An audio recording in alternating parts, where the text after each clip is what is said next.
Bom dia. Bom dia. Bom dia. À 3, 1, 2, 3. Bom dia.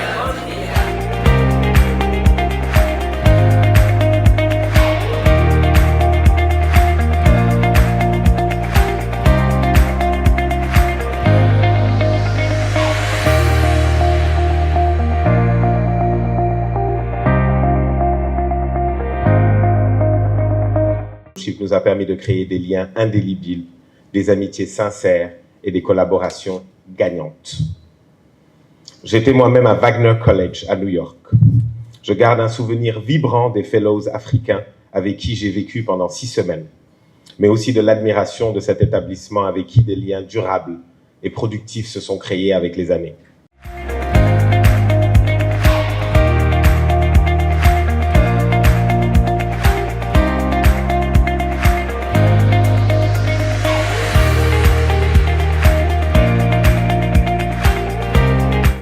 Su qu'on avait affaire au directeur, celui qui coordonne tout le programme.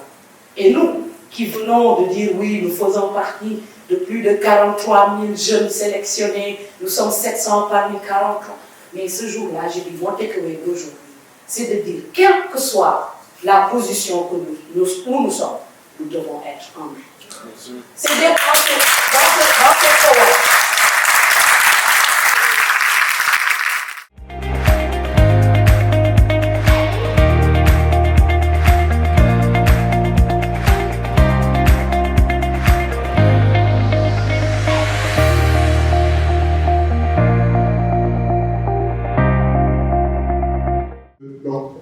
L'écosystème dans lequel nous évoluons, il y aura toujours des événements changeants qui vont vous pousser à douter ou à revoir vos objectifs, faire preuve de persévérance, faire preuve de liberté d'esprit, et enfin, aller chercher l'énergie, où qu'elle soit, pour pouvoir y arriver.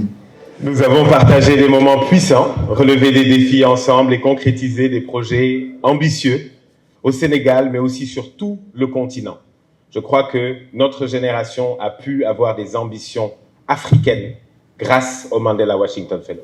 Nous avons pu voyager dans certains pays en nous disant, avec assurance, je suis protégé, je suis safe, parce que j'ai 2 ou 3 copains au Tchad ou en Namibie. Et c'est ce programme qui nous a permis de connaître des personnes qui viennent de ces pays-là.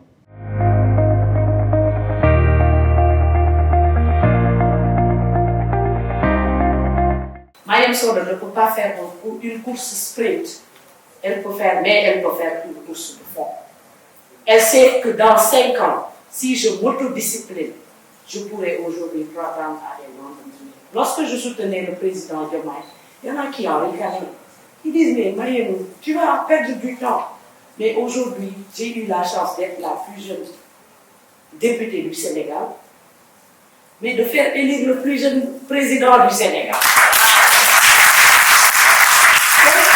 La Washington Fellowship nous permet d'écrire notre histoire et de l'écrire de la plus belle des manières, avec éthique, détermination, volonté, mais l'envie de servir l'humain dans tout le processus. En tout cas, c'était les quelques propos que peut-être je voulais.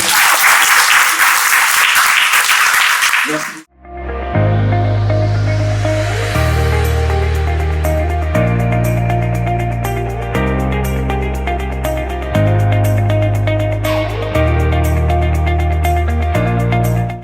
Contribuer à créer cette dynamique d'équipe où on est obligé d'évoluer avec ces personnes. Et ces personnes sont aujourd'hui capables.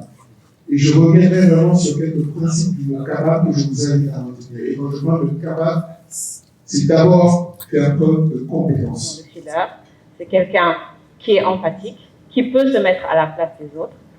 Quoi de mieux pour un médecin? Quoi de mieux pour quelqu'un qui gère un groupe et quoi de mieux pour un leader?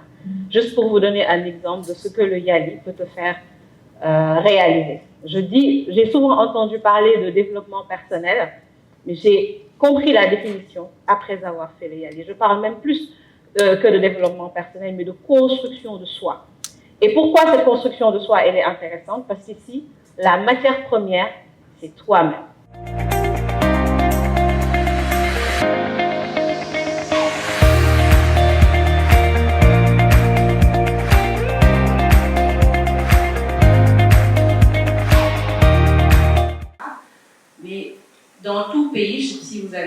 pays de la sous-région, vous allez voir qu'il y a des spécificités. Donc, faire des programmes en commun, c'est une très bonne chose. Il y a des enjeux qui nous rassemblent tous, mais commencer chacun dans son coin et après voir comment mettre ces énergies différentes en accord, je pense que c'est le meilleur moyen de répondre à ces spécificités-là. Je ne sais pas si je me fais bien comprendre. La célébration des 10 ans, et comme je le rappelle, la conférence des leaders, nous ne pouvons terminer sans remercier ces personnes qui nous ont rejoints aujourd'hui. Je vous prie de les applaudir.